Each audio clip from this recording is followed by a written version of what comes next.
here I'm crazy. The fall opens up the space for the good.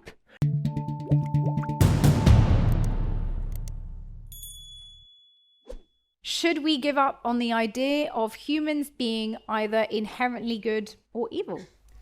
Yes. Well, there we go. You are saying this as a Christian. We'll get there, sorry. This is the pitch. This is just the pitch. Yeah. I'm saying we should give up on the idea that human beings are essentially good or essentially evil, because I can't give any sense to that question, to be honest. Human beings are damaged, changeable, vulnerable, capable, incapable. Where along that spectrum we place ourselves or anyone else is one of the biggest cultural and ethical issues we could possibly be concerned with.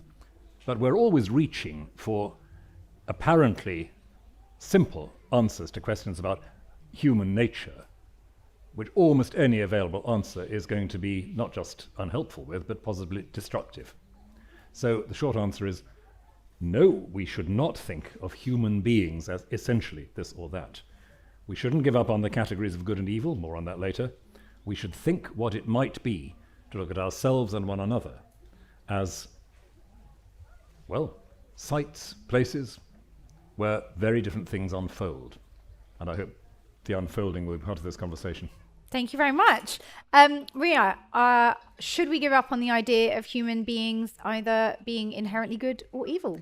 I agree. I think we should give up on that idea, because if we were inherently one or the other, then the idea that there is such a thing as improvement in our moral lives would make no sense. And yet we do strive, we often fail, but also we often succeed in becoming better as individuals. And so if there is such a thing as moral progress, then that means that there is no inherent good or evil in humans. And what I want to contribute today to the debate as a philosopher is to, instead of trying to categorize all humans in such a generalized manner, whether they're good or evil, is to think of good and evil as conceptual frameworks and think of what these concepts do for our lives and for the way we understand morality. Thank you so much. Richard, over to you. Well, I'm not sure if I agree or disagree with so far. So I guess what I think is that we need to define evil as something like acts of intentional violence of which we disapprove. In other words, evil is not a natural category. It is a category that is brought to us through social action. We need to have a social decision about what is evil and what is not evil. And in this, I'm bound to bring up the fact that almost all killing is done in the name of morality. Somebody thinks that it is a moral thing to do, and someone on the other side thinks it's not a moral thing to do, whether you're talking about honor killings or war in defense of your country. So I just want to emphasize that evil is relative. But having said that, it seems to me that we should definitely think of both goodness and evil as things that are inherently associated with our species. I think that it would be burying our heads in the sand to think that evil is not a characteristic of the human species as a whole.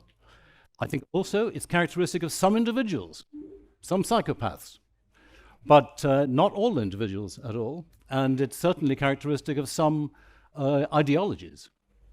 So we have to unpack it in slightly complex ways, but I want to insist that humans have an inherent potential for evil from the perspective of the people who we might find ourselves killing. Thank you very much. Slavoj, should we give up on the ideas of humans either being inherently good or evil? It looks as me, who is usually dismissed as a vulgar materialist, I'm here tempted to advocate a more fundamentalist, even a Christian stance. I'm an atheist Christian, which would say what we understand as evil, basically, is, I would like to connect with what Rowan said, how human beings are basically damaged, vulnerable, and so on and so on. So for me, the only consistent answer, a very materialist one, to how did we become human is that at our level of animal life, something went terribly wrong. And then as a reaction to this, to patch up this lack, culture emerged. So what I would have said is that I also deeply agree with your point that evil, fundamental and so on. You know what's my point?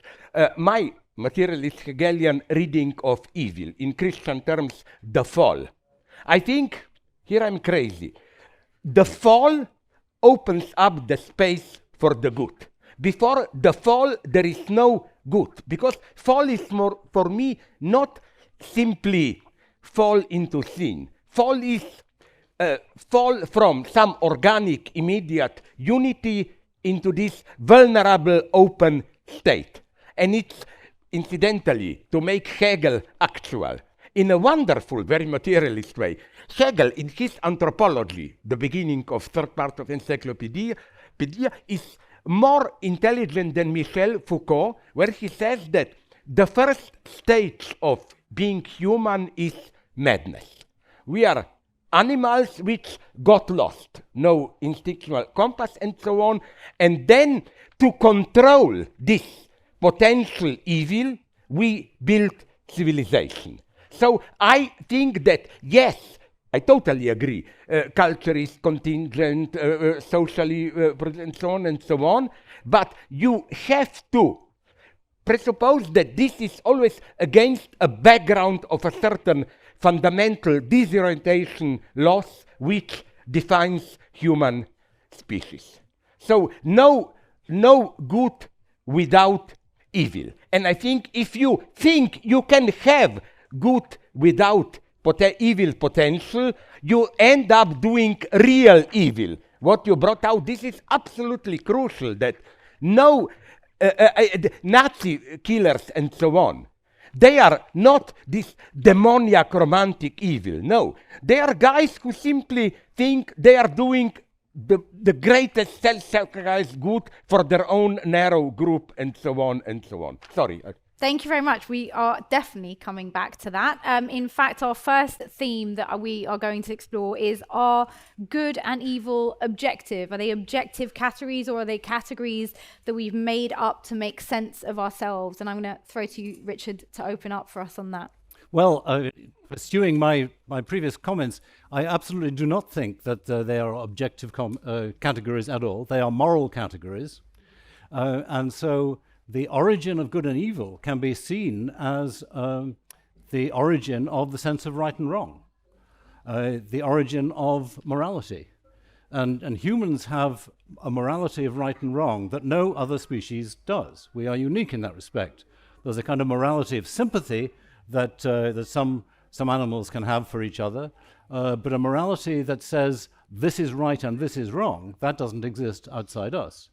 And I actually think that there's a pretty persuasive argument that we can work out when the morality of fairness that humans are characterized by began.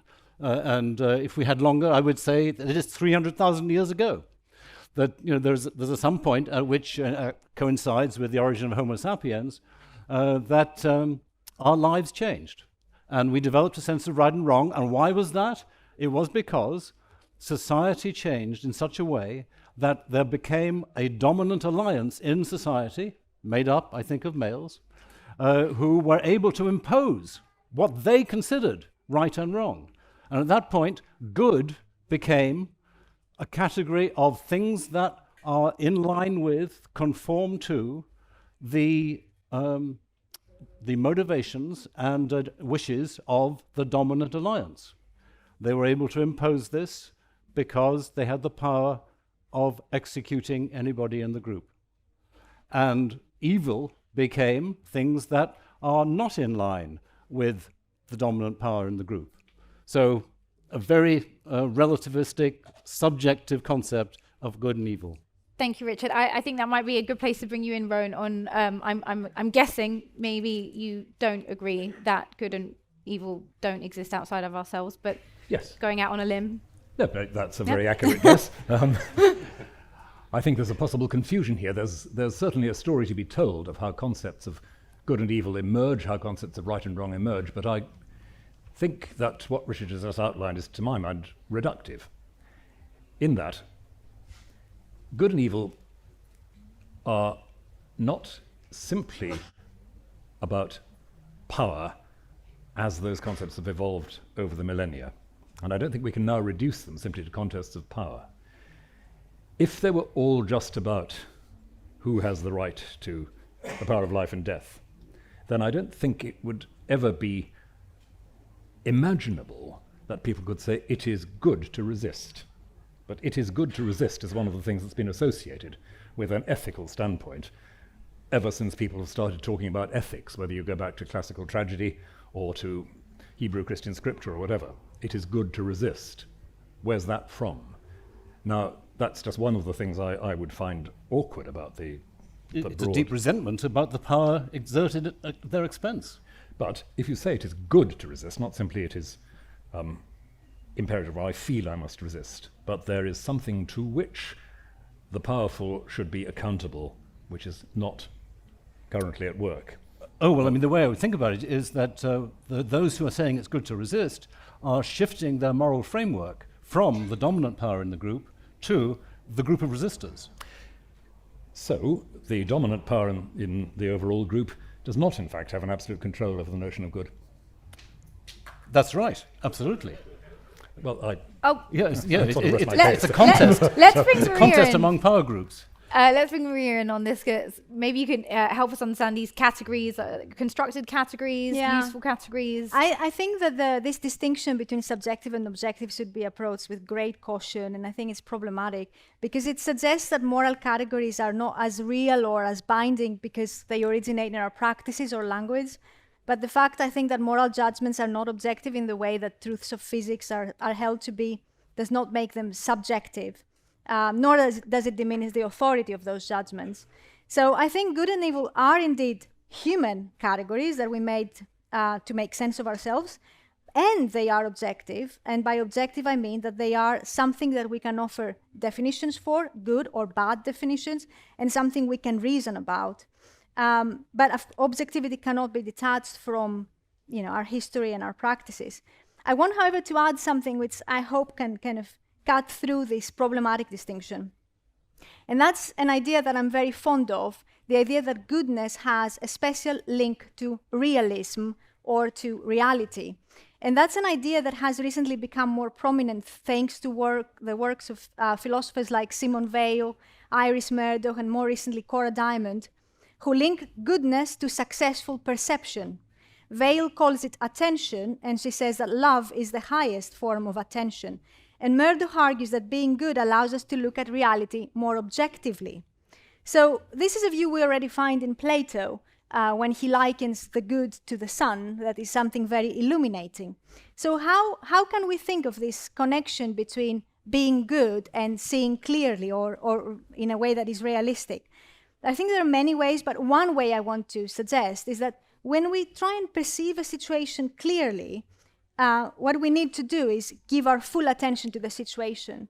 And often, especially when there are certain vices involved, like, for example, envy or vanity, our focus is too much on our own selves, and that way you can't see the situation clearly. So that's a way to understand how being good can actually give you, it's not just objective, but it gives you access to reality in a kind of privileged way. And I find that very interesting. Thank you very much. Slavoj.